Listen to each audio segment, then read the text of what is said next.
Radio Dagupan.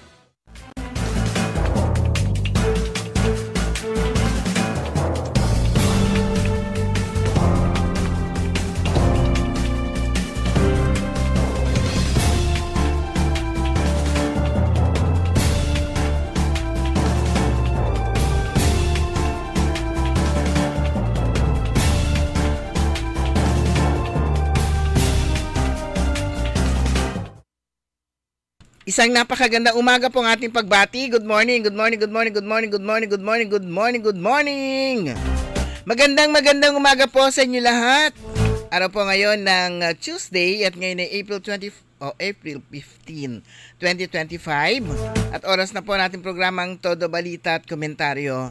As usual, sa po ng isang oras ihatid namin sa inyo mga balita sa ating bansa at sa ibaling dagat. Ganyan din po pagtalakay po natin sa ating mga lokal na balita. Kami po niyang matagapagbalita. Ako po si Susan Valdez Yadaw. Ako naman si Liway Manantan, Iparagire. Dumako na tayo sa ating mga headlines, sa ating balitang pambansa. BBM binalaan mga bastos at abusadong mga vloggers. Government agencies pinaghanda sa dagsanang pasahero ngayong Semana Santa. Todo Balita. Mga purdoy na walang matsibog lumobo ayon sa survey. Todo Balita. Paalala ni Pangulong Marcos, huwag kamote sa kalye. Todo Balita. Balita sa ibaling dagat, Myanmar muling nagimbal. Malakas na aftershock tumama. Todo Balita. Sa balitang lokal, Pangasinan Polytechnic College, inanunsyo bukas na muli ang Electrical Installation and Maintenance Program. Todo Balita. Paghahanda sa Oplan na Sumbak o Summer Vacation isinagawa ng LGU Alaminos. Todo Balita. Sa balitang pampalakasan, training ng tropang 5G Gene Kings sinimulan na. Todo Balita.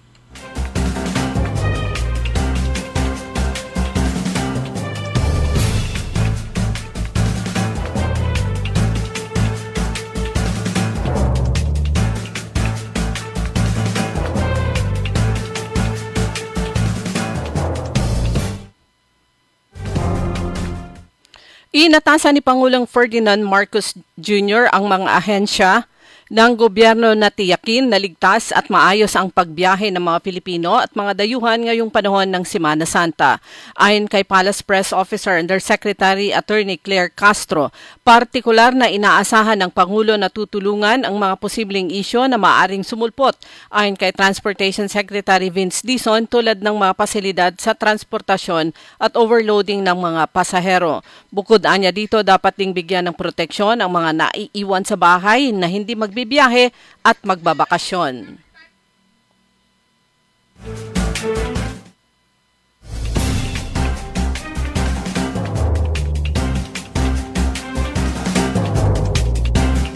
Dahil naman sa sunod-sunod na insidente ng road rage sa bansa, nananawagan si Pangulong Ferdinand Marcos Jr. sa mga motorista, huwag maging kamote sa kalsada. Sa inilabas na vlog ng Pangulo, nagtataka siya dahil parang nabago na ang kultura ng mga Pilipino pagdating sa daan dahil mistulang mga siga. Nagkakaroon pa ng sigawan sa kalye, sagutan at bangayan, duruan at sindakan na nauuwi pa sa barilan at kamatayan. Nagtataka ang presidente kung saan kinukuha ng mga motorista ang kanilang tapang at parang natural na lamang anya ang komprontasyon at karahasan. Payo ng Pangulo, kailangan sumunod ang lahat sa batas, trapiko, kailangan maging responsableng Pilipino sa kalye at huwag maging kamote dahil masyado ng marami nito. Nilinaw pa ng presidente na ang lisensya sa pagmamaneho ay isang pribilehyo at hindi ito karapatan. Guguguli ni Pangulong Ferdinand Bongbong Marcos Jr. ang Semana Santa kasama ang kanyang pamilya. Ito ay nihayag ni Palace Press Officer Attorney Claire Castro sa press briefing sa Malacanang kasunod ng pagsisimula ng Semana Santa nitong Lunes. Ayon kay Castro, magtatrabaho pa ang Pangulo hanggang Miyerkules at pagdating ng Huwebes Santo ay sisimulan na ng Pangulo ang pag-obserba sa Holy Week. Gayunman, hindi nagbigay ng anumang detalye opisyal kung saan at kung ano ang magagawin ng First Family. Nasa Google Maps na ngayon ang kanlurang bahagi ng South China Sea na tinatawag na West Philippine Sea. Kinilala ng Google Maps ang West Philippine Sea sa kanilang mapa na nasa lokasyon ng Scarborough o Panatag Shoal, pangistaan na bahagi ng 200 nautical mile exclusive economic zone ng Pilipinas. Ang tawag na West Philippine Sea ay unang ginamit noong taong 2012 ni dating Pangulong Benigno Aquino III na tumutukoy sa exclusive economic zone ng Pilipinas na nasa loob ng South China Sea sa pamamagitan ng Administrative Order No. 29. Kabilang sa West Philippine Sea ang bahagi ng Luzon Sea, karagatan sa Kalayaan Island Group at Bajo de Masinloc o Scarborough Shoal.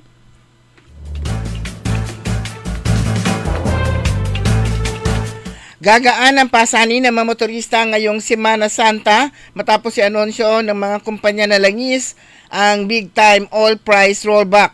Sa mga magkakahiwalay na advisory, inanunsyo ng mga kumpanya ng langis na babawasan nila ng 360 ang kada litro ng gasoline, habang 290 naman sa diesel at 330 kada litro sa mga nagbebenta ng kerosene. Ipatutupad ang rollback alas 6 ng umaga ngayong Martes, habang ang iba naman ay alas 5 ng madaling araw ng parehong araw. May paalala naman ang Commission on Elections sa mga kandidato. Mahigpit ang paalala nito sa mga kandidato na ipinagbabawal ang pangangampanya sa Huwebes at Biyernes Santo. Sa ilalim ng COMELEC Resolution ng number 11086 na nagtatakda ng Rules and Regulations para sa Republic Act No. 9006 o the Fair Elections Act. Mahigpit na ipinagbabawal ang pangangampanya sa Huwebes Santo na April 17. April 18, ito ang Biyernes Santo. Gayun din sa bisperas ng araw ng halalan sa May 11 at sa mismong araw ng halalan sa May 12. Kasabay nito nagbabala rin ang COMELEC na ang sinumang kandidato na mapapatunayang lumalabag sa naturang polisiya ay maaring maharap sa kaukulang parusa. Bahagi pa rin ng senatorial candidate ng Alyansa para sa Bagong Pilipinas, si Las Piñas City Representative Camilo Villar, kahit inendorso ito ni Vice President Sara Duterte ayon kay campaign manager at Nabotas Representative Toby Tiangco. Sinabi ni Tiangco na si Villar ay miyembro ng Nationalista Party na bumubuo ng 5 partidong alyansa. Aniya sa bawat eleksyon, ang suportang nakukuha ng kandidato kahit sa kabilang partido ay mahalaga sa kampanya. Ang bawat pag-endorso na makukuha ng bawat kandidato ng alyansa ay patunay na pagtango at pagyakap sa Bagong Pilipinas na isinusulong ng Pangulo, and that is what matters most, dagdag pa nito. Sa lagay naman ng panahon, nagtala ng Danger Heat Index ang Pasay City, Isabela at Cavite area kahapon. Ayon sa Pag-asa, nasa 44 o 44 degrees Celsius ang Ninoy Aquino International Airport Station sa Pasay City. Gayon din ang Itiague, Isabela at Sangli Point sa Cavite kahapon na nasa ilalim ng Danger category. Simula noong April 10 ay nasa Danger Level Heat Index ang naitatala sa Pasay. Ang heat index o init factor sa katawan na mula 42 degrees Celsius hanggang 51 degrees Celsius na nasa ilalim ng heat index danger category ay maaaring magresulta ng heat cramps at heat exhaustion o maaaring maging ugat ng heat stroke kapag ang isang tao ay patuloy na ma-expose sa init ng araw. Balita sa ibayong dagat, 3 kataong binawian ng buhay matapos na mag-crash ang sinasakyan nilang Cessna plane sa Boca Raton, Florida. Nabatid sa Federal Aviation Administration at National Transportation Safety Board na bumagsak ang twin-engine na Cessna 310 na eroplano sa kalsada ng Boca Raton, Florida na tuluyan ding ikinasawi ng mga biktimang lulan nito. Lumalabas na galing ng Boca Raton ang nasabing Cessna plane at patungo sana sa Tallahassee nang bumagsak ito matapos ng 12 minutong nang ito ay mag-take off. Bukod naman sa 3 nasawi, ay nasugatan din ang isang lalaki matapos tamaan ng debris apoy mula sa bumagsak na eroplano habang sakay ito ng kanyang kotse. Masusi pa ngayong inimbestigahan ng pulisya ang nasabing aksidente at kung ano ang sanhi ng pagbagsak ng nasabing eroplano. Dumako naman tayo sa mga balitang lokal. Bukas na muli ang aplikasyon para sa Electrical Installation and Maintenance NC2 program ng Pangasinan Polytechnic College Center for Lifelong Learning o CEL. Para naman sa mag-a-apply at magkaroon ng kaalaman at kakayahan sa pag-i-install at pagpapanatili ng electrical system sa mga kabahayan at mga gusaling komersyal. Mabibigyan ng pagsasanay at magiging mahusay na building o commercial wiring electrician o maintenance electrician ang mga magtatapos dito. Para naman sa mag-a-apply, ayon sa PPCEL, dalhin lang ang mga kinakailangang isimite sa kanilang opisina na matatagpuan sa Narciso Ramos Sports and Civic Center. Kabilang na dito ang high school o senior high school diploma o ALT certificate, photocopy ng kanilang PSA birth certificate, barangay clearance at medical certificate. Sinimulan na ng lokal na pamahalang lungsod ng Alaminos sa ilalim ng pamumuno ni City Mayor Arthur Brian Celeste ang pag-inspeksyon at pag-monitor sa sitwasyon ng mga pokpasyalan kahapon bilang bahagi ng Upland Summer Vacation 2025. Nakantabay ang CDRMC Response Cluster upang masigurong kaligtasan ng mga turista at maging kaaya-aya ang kanilang bakasyon at pagbisita sa pamosong 100 Islands National Park, Bolo Beach, Luca Park at Mangrove Park at sa paggunita sa Semana Santa sa lungsod. Para sa anumang emergency, maaari umanong tulad ng sunog, aksidente o pagkakataong kinakailangan ng tulong ng kapulisan, responders at medical team, maaaring tumawag lamang sa 911 emergency hotline number. Para naman sa Semana Santa at nitong summer season, ang Bulinaw Tourism and Information Office ay naglabas ng travel advisory sa lahat ng mga bisita at mga turista, lalo na nitong panahon ng Holy Week. Dapat dumaan muna sa Katuday Registration and Ticketing Booth na matatagpuan sa PNP Comelec Checkpoint bago pumasok sa bayan ng Bulinaw. Paalala ng Bulinaw Tourism, siguraduhin na ang kanilang users fee tickets at mga safety protocols ay nasusunod. Mababasa rin ito sa nasabing ticketing booth. Samantala, pahayag din ng Bulinaw Tourism Office, kanilang hinihikayat ang mga turista na i-avail ang LGU registered tour guides. Sinimula ng 3 araw na barangay validation at assessment activity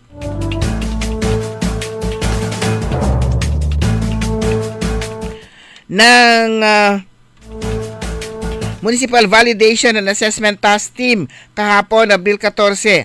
Layunin ng aktibidad na ito na suriin at tiyakin kung maayos na ipatutupad ng mga barangay ang iba't ibang programa tulad ng barangay road clearing operations, halina't magtanim ng prutas at gulay at ang quarterly assessment for cleanest barangays sa ilalim ng programang Kalinisan sa Bagong Pilipinas program na isinusulong ni Pangulong Ferdinand Marcos Jr. Sa pangunguna ng DILG, ang Municipal Validation Team ay binubuo ng PNP, Bureau of Fire Protection, mga kinatawan mula sa iba't ibang tanggapan ng munisipyo kabilang ang Municipal Nutrition Action Office o MNAO, ang MEO, Municipal Engineering Office, MSWDO, ang MDRRMO at MTCAO at BPSO at ang CSO. Sa pamamagitan ng validation at assessment, napapanatili at higit pang napapabuti ang kalinisan, kaayusan at food security sa bawat barangay. Sa bayan ng Bayambang, para naman sa mga bisita iglesia, inanunsyo ni Mayor Nina Jose Quiambao na sa kanilang bayan ay merong ilang mga simbahan na pwedeng bisitahin. Kasama na dito ayon kay Quiambao ang Santuario de San Vicente Ferrer na nasa barangay MH del Pilar, Santo Domingo Ibanez de Erquisia Parish na nasa barangay Sapang, ang San Lorenzo Ruiz Parish na nasa barangay Wawa, San Isidro Labrador na nasa barangay Karungay at ang St. Vincent Ferrer Prayer Park na matatagpuan naman sa barangay Bani.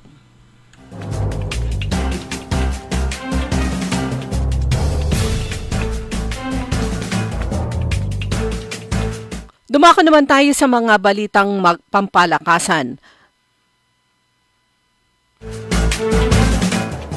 Para naman sa volleyball, muling mabubuo ang Sipons beach volleyball tandem na sa 2025 Southeast Asian Games gaganapin sa Disyembre sa Thailand. Ito ay dahil sa pagbabalik ni Sisi Rondina at ng Chocomucho at Bernadette Pons ng Creamline sa beach volleyball matapos ang 2 taong paglalaro ng indoor sa Premier Volleyball League. Gustong mabigyan ulit ni Rondina at Pons ng medalya ang Pilipinas matapos mabigong makapasok sa semifinal round ng 2023 Cambodia SEA Games.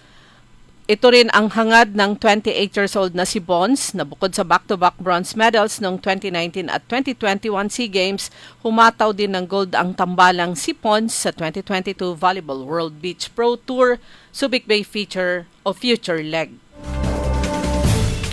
Sumanyang kabuuan ng ating newscast sa ating Todo Balita at komentaryo. Kami po yung matagapagbalita. Ako po si Susan Valdez Yadaw. Ako naman si Liway Manantan, Iparagira. Kantabay natin sa technical side si Eli Garcia. Oras po natin, ganap ng 5:22. Gina tayo kay Gina de Venecia. Love tayo ni Manay Gina. Maaasahan at handang tumulong sa 4 distrito ng Pangasinan. Manay, Gika na ba kay Manay Gina? Manay Gina de Venecia. Love natin si Manay Gina. Manay Gina de Venecia. 4 distrito, Gina ba kayo? Gina! Hello, Dagupan, Manawag, Mangaldan, San Fabian, San Jacinto. Gina ba kayo? Adsayan panaon na panpili tayo na saray manuli at baloy. Siyo paso na pag-ieboto, pian manlingkur at sika tayo. Dapat amay matuad serbisyo tan salita to. Aliwan palik to.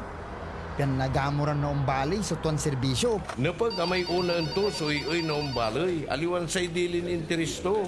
Singa say matuaya serbisyo at abig laman. Idakap tan idakal na anapan. Tan napagalangan subaloy. Matuurad serbisyo. Pakasilentoy anapan tan ekonomiya na panilaluan iya serbisyo tan tulong at abig laman. Saratan su iserbi ng Dr. Mark Mejia para mas okay ang mangaldan. Dr. Mark de Venecia Mejia, su mayor ya botosan. Dr. Mark Stephen Mejia, numero 3 at Balota. Extraordinaryo ang kwento. Nurse Aki D, ngam po iti pandemic, nabiyag ti childhood dream ko nga aging artist. Dream come true talaga. Kaduwak kita iti MX3 Plus capsule. I can be extraordinary gapo ti tulong ti MX3. Inayon ko pa iti healthy diet can exercise. God will open a greener opportunity ken ka. Talagpas 300 iti artworks nga nailako kon. Kadwa pa iti aduma-duma nga art exhibits in and out of the country. Ako si Betsaida Lagipo, daytoy ti Extraordinary story. Mahalagang paalala, ang MX3 Plus capsule ay hindi gamot at hindi dapat gamiting panggamot sa anumang uri ng sakit. MX3. Dito ako, believe. Magandang araw po sa ating lahat, sa ating mga bisita. Inaanyayahan ko po kayo sa aming lungsod ng Alaminos para po mabisita at ma-experience ang ating mas pinagandang 100 Islands. Marami na pong pagbabago sa ating mga isla at sana makita namin kayo dito sa aming lungsod para po makapag-swimming, makapag-enjoy kasama ang inyong barkada at ang inyong pamilya itong summer vacation. So tara na! Dito sa Alaminos City para sa ating 100 Islands. Ang patuloy na pagpapaganda sa 100 Islands National Park at lungsod ng Alaminos ay pinangungunahan ni Mayor Art Brian Celeste. Hoy mga suki, hanap nyo ba ay mga murang bilihin, malinis at sariwang pagkain sa pang-araw-araw at handaan tuwing may okasyon? May suggestion kami sa iyo. Tayo na sa Macador Market na kung saan inyong mabibili ang mga mura, sariwa, malinis at ligtas na bilihin tulad ng karne ng baboy at baka, manok, isda, gulay at iba-ibang sangkap sa pagkain. Matatagpuan din sa Macador Market ang dry goods, groceries, eateries at fruit section. Kaya ano pang hinihintay nyo? Gawing bongga ang handa mo everyday with Macador Market. Macador Market is open from 4 a.m. to 8 p.m. Visit us at Macador Market, Galvan Street at Zamora Street sa downtown Dagupan City. Tulungan tayo, tulungan tayo, tulungan tayo, Party List. Botosan, Tulungan Tayo Party List, number 64, Jad Balota.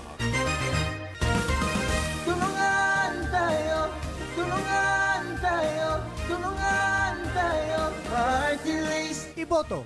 Tulungan Tayo Party List, number 64 sa balota.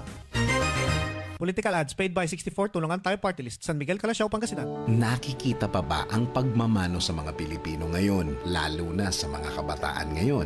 Meron siguro, pero yung iba, inuutusan pa. Huwag sanang mawala ang tradisyong ito na nagpapakita ng paggalang sa nakatatanda. Atin ito, Pinoy ito. Kapag nakakita ng kabataan, paalalahanan at tanungin, nagmano ka na ba?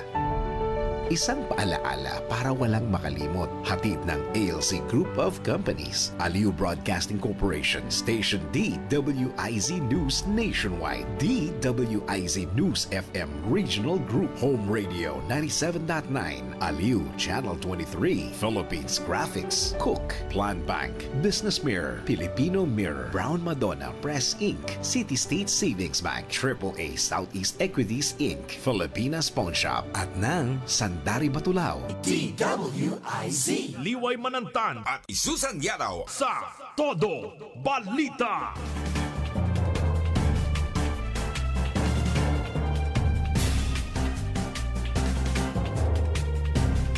Oras po natin, ganap na alas 5:27 at welcome po sa ikalawang bahagi na ating programang Todo Balita at Komentaryo. Paghatid po natin ang mga balita mula sa lalawigan o sa probinsya ang galing, ang lalawigan po ng Pangasinan. Siyempre po kami pa rin po niyan mga nakakasama. Ako po si Susan Valdez Yadaw. Ako naman si Liway Manantan, Iparagiren.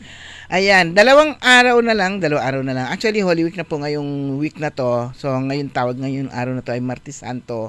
Bukas, Miyerkules Santo. Huwebes Santo at Biyernes Santo, wala pong hanggang Sabado de Gloria, walang off-air po ang DWIZ. At bawal mangampanya po yung dalawang araw na yan. Pero syempre yung alam na naman yan, kandidato yan kasi tuwing eleksyon naman ay yun naman talaga nangingilin po tayo mga Pilipino kahit na kahit na anong relihiyon. Pero dito po sa lalawigan ng Pangasinan, parang puntahan na ito ng mga deboto. Ayan, sa bayan ng Bayambang, yung mga binanggit natin kanina sa balita, ilang lugar. Ilang simbahan yun na pwedeng isama sa kanilang bisita iglesia. Pero palagi, base sa mga nakita natin nung mga nakaraang taon sa mga post naman sa Facebook, hindi nawawala sa kanilang listahan yung St. Vincent Ferrer. Kasi naging na yun parang anong tawag nito? Faith tourism. Talaga kasabay na rin yung pamamasyal na rin yun doon. Pero alam na po natin pinakadadagsa rin talaga ang simbahan ng Manawag. Tapos yung mga yung mga iba kasi yung nagbibisit sila sa lahat ng mga simbahan, ilang simbahan niya na pinupuntahan nila. Pero yung mga nag-Station of the Cross, meron tayo diyan sa diyan sa Bugalyon. Meron din sa Bani na pinupuntahan din diyan ng mga ng mga deboto. Pero ang Alaminos din, mas pinalawak po nila yung maaring pagpuntahan ng mga mag-observe ng Holy Week. Meron ng chapel, meron ng retreat house, at hindi na yung dati lang na yung aakyat ka pa sa itaas para mo mapuntahan si St. Joseph. Sa baba nandun na si Mary the Conception. Ayan yung mga So marami ng lugar dito po sa lalawigan ng Pangasinan, yung mga umuwi para dito na sila mag-observe ng Holy Week. Meron din yung pinupuntahan dyan sa sa Bani, yung Station of the Cross, sa Bulubundukin na area, at meron din sa Bugalyon. Sa Kapitolyo, dyan sa Lingayen, naging tradisyon na rin na nagkakaroon sila ng libot within Capitol Compound, Capitol Complex, at nagkakaroon ng Station of the Cross din. So, ilang taon na rin po yun, mga kaibigan. Pero dahil pwede pa namang mangampanya hanggang bukas, ay diretso rin po ang ikot ng mga kandidato. Tapos biglang pahinga. Biglang tahimik. Actually, pag panahon din para yung pahinga nila yon, tapos todo na to pagkatapos ng Sunday. Although yung iba, balik na sila ulit ng Saturday, Sunday. Kasi ilang araw na lang di ba? Parang after this week, 2 weeks. Tama ba? Asa yung kalendaryo natin? 4 na ano pa. 4 na linggo pa rin? Kulang-kulang 4 na linggo. Kasi ano yun, May 12 yung election. Oo nga pala, parang ano kayo, isang buwan pa. Pero parang ang bilis kasi. Ang bilis ng panahon. Mamaya mo niyan, ano na, iba na yung mayor natin, ay iba na yung mga nakaluklok. Hindi mo na alam kasi hindi natin alam kung sino talaga yung ano. Hanggat hindi lumalabas ang resulta ng eleksyon, hindi mo alam kung sino yung mga mananalo. Kasi lahat ng mga kandidato, feeling nila mananalo sila. Kahapon, nagkaroon ako ng pagkakataon na makausap sa telepono si former Mayor Lynn Lambino ng Mangaldan at kinumusta natin. Dahil di ba nag-file siya, takbo siya sa pagka-mayor, solo siya, wala siyang line-up. So, kinumusta natin kahapon, sabi niya, eto busy ako, nagbabarangay. Nagbabarangay yung kanyang kampanya. So, 3 yung kandidato para mayor dyan sa bayan ng Mangaldan at syempre kasama dyan. Mula nung, di ba, nag-file siya, sabi niya, basta meron tayong schedule ng pag-ikot sa Mangaldan, sabi niya. At nagbabarangay ako. Nagbe-break siya ng 11 o'clock, uwi, pahinga. Tapos, malakas pa siya kung 11 ang break niya kasi yung 10 mainit na yun. Tapos labas ulit siya ng pasado 2:00 ng hapon. Mainit pa rin yun. 3:00, malakas pa siya, no, si Mayora. Pero yun nga. Ang alam lang nila dyan na tumatakbo kasi dyan sa Mangaldan, si Mayor Bona, tsaka si Vice Mayor. Hindi nila alam merong dyan, dark horse. Akala nila dahil naging tahimik si former Mayor Lynn Lambino ng Mangaldan mula nung pag-file niya ng kanyang kandidatura. Pero sabi niya, hindi, diretso yung takbo natin, sabi niya.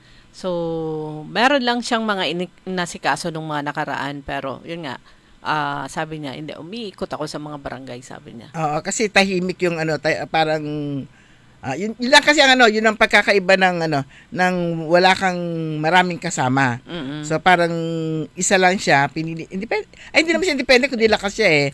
Yun nga lang, wala siyang kapartido, wala siyang line-up. So, solo lang niya yun. Kung minsan mas maganda rin yung ganun eh. Wala kang nasikaso, wala kang bit-bit, wala kang extra gastos.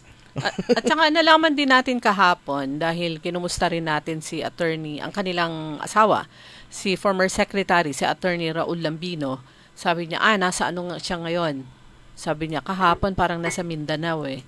Pero ang PDP laban, sabi niya, meron silang nakatakdang meeting de avance. Kung hindi 27, 25 eh. Mga ganong petsa, between 25 to 27.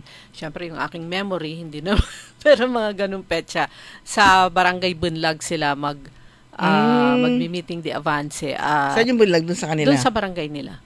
Hindi doon sa compound nila. Merong area daw na maluwang kasi in-expect nga dadagsain ng tao. Lalo na, darating yung bukod kay senatorial candidate Attorney Raul Lambino, na kababayan natin sa Pangasinan. Kasama niya yung iba pang lineup ng PDP laban at si Robin Padilla, Senator Robin Padilla. Pero alam mo yung lumalakas ang PDP team kasi marami nagsusulong ng nagsusulong ng straight vote doon sa kanilang para doon sa PDP. At sa kasalukuyan na nabasa natin kanina, dati dalawa lang ang pumapasok sa PDP, ngayon 4 na yung posible o humahataw na nakakapasok sa top 12 para sa senatorial candidate. Pero maganda pa rin po yung sa ating mga kababayan para meron din tayong siguruhin lang natin para at least merong representative ang lalawigan ng Pangasinan. Ibang-iba pa rin na meron tayong senator din dito sa Pangasinan na talagang tunay na anak. Ayan, true-blooded Pangasinense. Meron yung isang senatorial candidate na sabi niya ay nasa puso niya ang lalawigan ng Pangasinan at kinoconsider niya yung kanyang sarili bilang Pangasinense. Pero yun pala, pinanganak siya sa Ilocos Sur at nagkataon sa bahagi ng trabaho ng kanyang ama. Lumipat sila dyan sa may Eastern Pangasinan at dun siya Nag-aral. Siguro mga ilang taon sila nag-stay doon. Yung isa naman, tinitrace niya yung roots niya dito rin sa Pangasinan. Pero ang isa na half Pangasinense, masasabi natin, dahil ang kanyang ama ay tubong San Carlos City. Si Senator Pia, yung mga Cayetano. Kasi si, ano ba yung bansag sa tatay nila noon? Taga ano siya? San Carlos. Ganyan naman talaga pagka hanapin mo, tuntunan mo raw tayo aminya kanayon mo. O meron nga tayo dito sa Dagupan nga, no eleksyon lang kanayon tula namin, di ba? Mainit yung tubig ko. Napaso ako bigla. Pero gano'n naman talaga, di ba? Ay, trace mo, lalo na pag local, kung sino yung bigla gagawa ng family tree para matrace yung mga kamag-anak ng mother side at saka father side. Pero hindi masyadong maingay ngayon sa mga kakalsadahan dahil iilan lang yung may trompa. Unlike before, mga 2 elections ago, na pag umpisa ng, yung first day mismo, umaalingaw-ngaw na yung mga jingle ng mga kandidato. Yung iba kasi nagre-rely na rin sa social media. Pero minsan nakakatulong ba yung yung maingay? Yung mga trompa kasi parang yung magre-register sa utak mo yung biglang kakanta ka, 'di ba? Ang kakantahin mo yung jingle nung Sa bagay, nga meron nga yung mga yun. Pero sana nga may turn into votes yung mga yung mga ingay na yan na naririnig po natin. Naalala ko tuloy yung kaibigan natin si Aaron Cisco Flores. Pag tumutugtog sa utak ko yung niya, jingle niya. Tulungan tayo. Parang gano'n, nakakatulong sa recall, kumbaga. Pero pagka nanalo na po kayo, dapat meron ding something na magre-recall, marirecall ng ating mga kababayan kung bakit natin sila iboboto. Ayan. Meron yung ang mahirap kung yung marirecall yung inis mo do sa sa kandidato. O kaya yung may nagawa ba yung grupo niya nung sila ay andyan sa posisyon, yung mga ganon. Buti pa si ganitong grupo, dami nilang natutulungan. Yung mga ganon. So, kailangan lang maging matalino talaga ang mga botante at nakakatulong po ng malaki yung gumagawa ka ng listahan mo. Correct. Kasi pag pumunta ka sa precinct at wala kang listahan, realize mo later yung ayaw mo na iboboto mo. Ako nasubukan ko na yan Ang iboboto kong, hindi ko na babanggitin ko anong position. Ang iboboto ko si ganito. Pagdating ko doon, iba yung binoto ko. Walang listahan. Wala akong dalang listahan. Yun yung disadvantage talaga ng walang listahan, ng may listahan. Plus, kaya 'di ba? A certain distance mula sa school kung saan may polling precincts ay allowed naman yung mga nagbibigay ng tarjeta. Nakakatulong yun dahil hawak-hawak mo. Hindi mo maalala kung sino na yung gusto mo. Ito na lang. Lalo na kung yung tarjeta meron nakaipit. yun yung hindi yung last hour, last minute. Pero ang napansin po natin, kahit na mga re-electionist, talagang ikot pa rin sila sa mga barangay. Oo, yung sinasabi nga natin, hindi ka nakakatiyak hanggat hindi lumalabas yung resulta ng yung counting. Kahit na re-electionist ka, bago ka, hindi mo alam ang kapalaran mo, hindi mo alam kung ano nasa isip ng mga tao. Isa sa mga nakikita natin, yun nga, laking tulong sa yung social media din. Masipag na mag-ikot din first timer ito sa hindi siya first time sa politika kasi dati siyang mayor. First time niya sa pagtakbo ng board member. Nakikita ko si retired police officer and former mayor ng Rosales, Rick Revita. Talagang tinitrace din kung sino yung mga kamag-anak nila sa iba't ibang bayan sa 6th District. Pero yun, malakas pa yung katawan, kaya pa umikot. Pero ako naman natutuwa ako sa Team Life. Kasi nga yung alive na alive, yung kanilang yung style nila sa pangangampanya, masaya yung kanila pagkatapos nagti-TikTok. Meron nag-comment, TikTok lang daw po, dinadana raw nila sa TikTok. Tapos makikita mo, ginagaya naman. Yung nagsabi na, dinadana lang nila sa TikTok. Maya-maya mo may napanood ako, nagti-TikTok din siya. Ayan, wag magko-comment ng gano'n kung di nila gagawin yung kung di nila ginagawa din. Pero si Councilor Manang Celia talagang gustong-gusto niya sumasayaw Oo. Kahit nung unang takbo pa niya. Naalala ko, ang graceful namang sumeto. Naalala ko, dati nang pala siya nagsusumba. Dati, at saka ano siya, nagbo-ballroom. Ayun, yung pala, zumba. Nagbo-ballroom, meron siyang hindi instructor, partner na nagbo-ballroom. Kaya kikita mo yan, palalo na pag nasa garong si Councilor Manang Celia Lim, masayo na ganyan. Pero sinasabi nga natin, dapat yung mga iboboto natin, sige tuloy mo. Ayun, alam po natin na tunay at saka taos puso yung kanilang paglilingkod at saka yung mga sincero. Parang ito, nakikita ko na sa kanyang pag-ikot naman sa mga barabarangay dyan sa Urdaneta City, si Ginang Maan Gico. Ito naman po ay tumatakbo sa pagka-mayor. Pero yung nakita ko, importante yung hindi lang, eto na uso nun, yung protective gear na para dito sa braso. Hindi ko alam kung anong tawag dyan, na ginagamit ito ng mga tricycle drivers. Pero several elections ago, isa ito sa mga ipinamimigay ng mga kandidato dahil laking tulong nga naman. Parang si Ginang Maan Gico, meron siyang suot na puti na protective gear para dito sa braso. Imbis na mag-sweatshirt, meron yung mga sweatshirt na manipis kaya lang mainit pa rin yun So yung kanilang campaign uniform, tapos may suot na na para dito sa braso para hindi masyadong naiinitan ang braso. Lalo na sila exposed dahil pumupunta sila sa mga barangay. Iting Ginang Maan Gico dyan sa Urdaneta City, talagang protected naman yung kanyang braso. Pero syempre yung mga mapuputi kasi, mamumula lang yung braso pag na-expose sa sikat ng araw.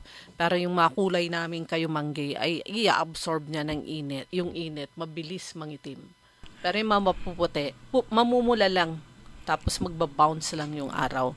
Pero sabi ni Ginang Maan Gico, ito yung napuntahan niyang ilan itong nakaraang araw, Barangay Kayambanan, serbisyong May Puso, house-to-house campaign. House-to-house yung ginagawa ng kanyang grupo at syempre kasama niya ang kanyang katandem sa pagka-vice mayor naman si last termer board member Chinky Perez Tababa. Women power ang Urdaneta. Okay, yung sinasabi nga natin kanina, yan, bigla kasi kaya time out muna ako. Ginising ako ng aking karabakob.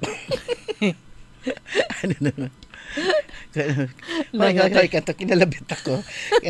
Lumabas muna ako sandali. Ayan, dapat kapag sabi nga natin, pagboboto tayo, tingnan natin, ano nagawa ng nito ating mga kandidato. Alam po natin, si Governor Gico, 3 taon lang niya, pero marami po siyang tinatawag na era of first times. 'Di ba? Na yung mga accomplishment na mga malalaki. So tampok ni Governor Ramon Gico III yung mga makasaysayang first accomplishment sa kanyang unang panunungkulan sa kanyang ikatlong state.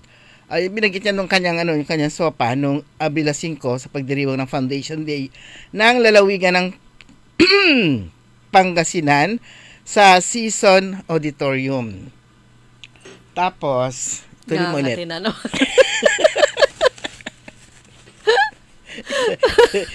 Bago yung listahan ng mga firsts na na-accomplish po ng Gico administration. Actually, wala pa siyang 3 years. Pero ang sabi nga ni Governor Ramon Gico III sa kanyang State of the Province Address, you need 15 years para ma-accomplish yung mga bagay na ito. So, eto pa, sa loob ng halos 3 taon, nabigyang katuparan ni Governor Ramon Gico III. Ito po yung kahilingan na magkaroon ng hemodialysis center ang Lingayen District Hospital. Ito ang kauna-unahan sa District 2 ng Pangasinan. Sa kabuuan, meron itong 13 dialysis machines. So, hindi na kailangan pumunta pa ng Pangasinan Provincial Hospital na nasa Barangay Bulingit sa San Carlos City. Dahil yung mga taga 2nd District, ayan, meron na po hemodialysis center ang Lingayen District Hospital. Meron na ring mobile prosthesis at orthosis clinic ang LDH Lingayen District Hospital. Itong mobile prosthesis, first din ito. Una nating narinig ito na nagkaroon ng medical surgical mission sa bayan ng Binalunan na kung saan merong partner na grupo ang lokal na pamahalaan at syempre ang nanguna naman dyan na tumulong ang First Lady ng 5th District, si Ma'am Eileen Gico. So, unang nabanggit doon, eto, magkakaroon din tayo ng ganyan, sabi dito sa lalawigan ng Pangasinan, sabi po ni Governor Gico. Eto na nga, meron na sa Lingayen District Hospital. So, binigyan din ni Governor Gico yung kahalagahan nga ng mga proyektong pangkalusugan tulad na lamang ng pagtatayo ng karagdagang ospital, yan po yung Alcala Community Hospital, at pagpapalakas sa Umingan Community Hospital na ito ay magiging super community hospital. Meron din palang power mobile van, malaking tulong para naman sa mga person with disabilities o mga PWDs. Ito yung mechanical na bababa yung platform na yung wheelchair, pwede mong isakay doon, tapos tataas yung platform na yon. Diretso, gagawa na ng paraan ng PWD na maipasok yung kanyang wheelchair. Ito, ang Power Mobile Van ay malaking tulong para sa mga person with disabilities para mailapit sa kanila ang serbisyo at libreng prosthesis naman, prosthesis leg sa tulong ng Physicians for Peace Philippines Incorporated. Ito yung naging katuwang ng LGU Binalunan at ng lalawigan ng Pangasinan dun sa nabanggit nating medical surgical mission sa Binalunan. Ito yung Physicians for Peace Philippines. Na naging official din, director din yata dito, si Governor Ramon Gico III. May nakausap akong ganyan, nakausap ko ba, narinig ko ba, o nabasa ko lang, na yung isang alam ko na, yung kaibigan ko dun sa sa Captain Prince, na pag makikita mo parang normal na normal siya, pero yung paa niya o kamay niya? Paa niya. Oo. Merong artificial leg. Artificial leg pala. Pero ang niya pala, tuwing merong mag-o-offer ng tuwing merong mag-o-offer ng gano'n. Libre, oo. Pinupunta niya. So marami siyang kumbaga sa sapatos. Marami siyang koleksyon. Pero hindi pala advisable din kapag pala hindi na siya mag-fit. Parang kapag hindi na siya fit, so isa rin lang yung hindi siya parang sapatos na pwede mong ito yung gagamitin ko. Medyo masikip carry yan. Pero syempre, yung soft na part ng putol na paa kasi yung sisiksik doon eh. So, hindi maayos yung fit niya. Masakit pag ilalakad. Pag naman daw, okay na. Pero pag pinalitan niya, hindi na mag-fit yung iba. So, selos, yung original. Siguro. So, parang isa rin lang. Kaya sabi niya marami siyang collection na ganun. Sabi, parang sapatos lang. Pero isa rin lang yung pwede niya gamitin. Hindi pwedeng palit-palit. Okay. Yung binabanggit nga po natin kanina, sabi niya si Governor Gico, yung tampok sa kanyang sopa, yung first, anong tawag ito, era of first times, era of lasting accomplishment for Pangasinan. Kasi nga, di ba binabanggit natin lagi? Kasi alam din naman natin, before para lumabas ng era of first times na to, nababanggit na natin yung first time, kasi talagang first time na nangyari yon dito sa lalawigan ng Pangasinan. First time yung, anong tawag dito, first time yung PPC. Yung first time din yung pag-launch ng corporate farming. First time din yung yung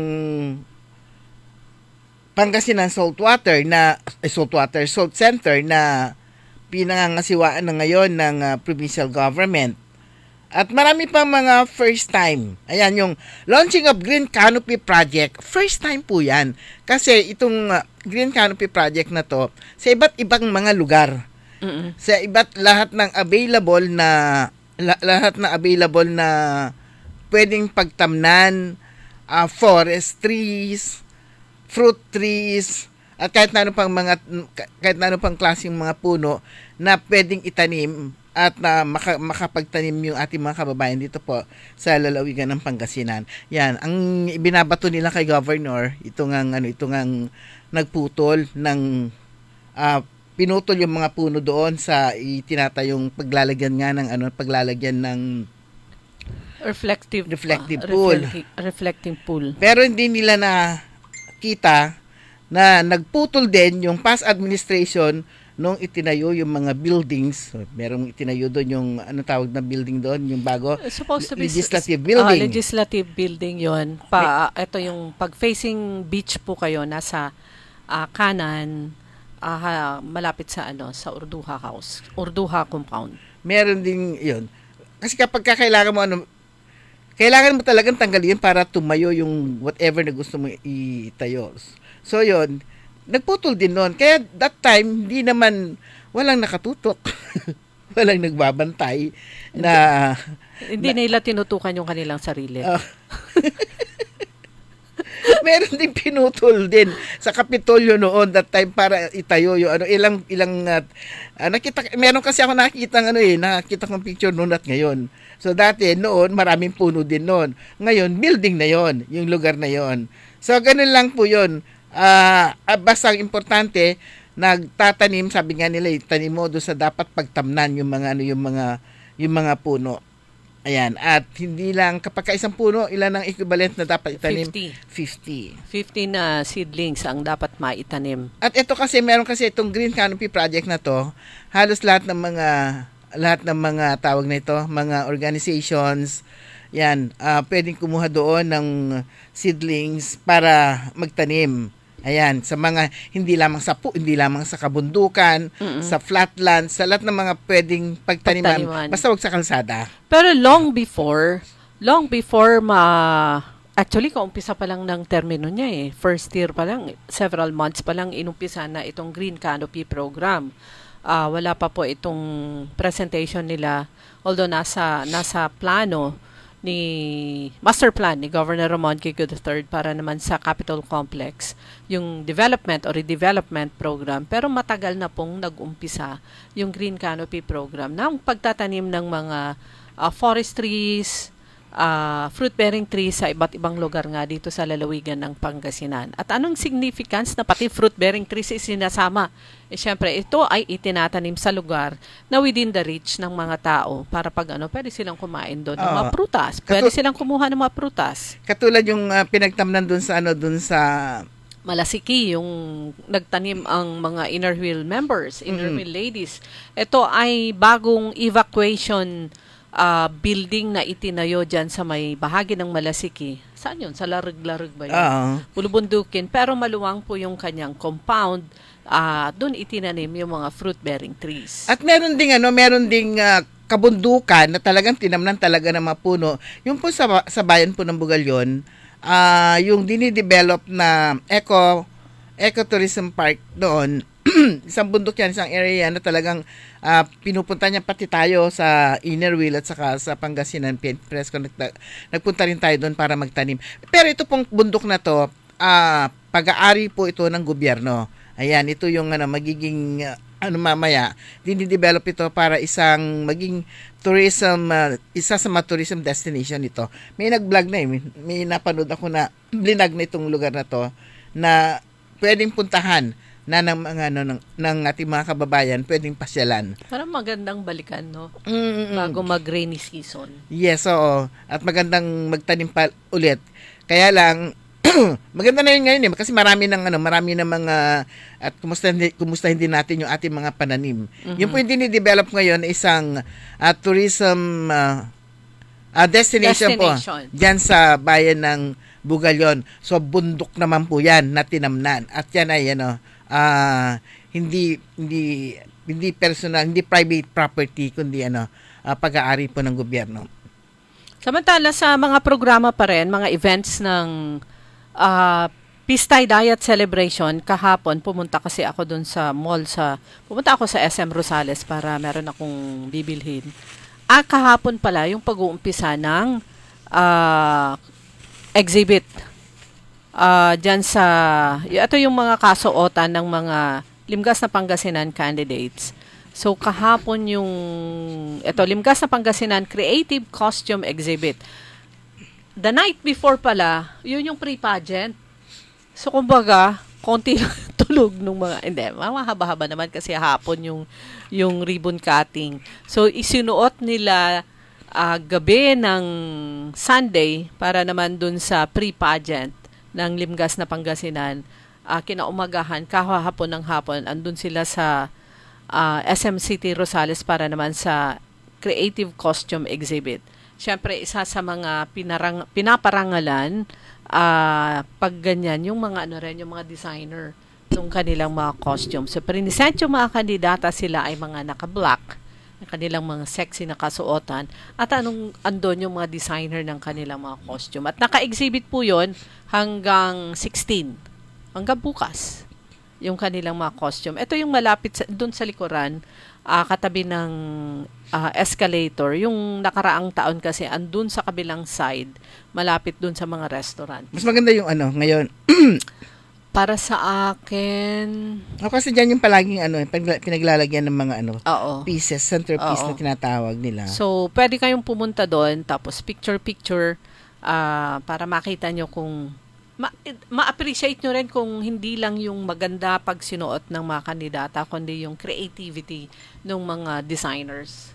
Mga Pangasinense na mga designers. Pero pag sinabing designer, team po yan. Siyempre, andyan din yung mga gumagawa. Very intricate kasi yung mga designer, lalo na yung maraming beads at kung ano pang mga design ng kanilang kasuotan. At nagpasalamat si Provincial Tourism Officer Ma'am Malu Elduayan sa SM dahil sa patuloy na pagsuporta nila sa mga, hindi lang sa mga activities ng provincial government ng Pangasinan, kundi in general sa turismo. Okay, merong public advisory ang Balon Bayang-Bang. Beware of fake accounts. Ingat po tayo talaga, maraming mga fake accounts.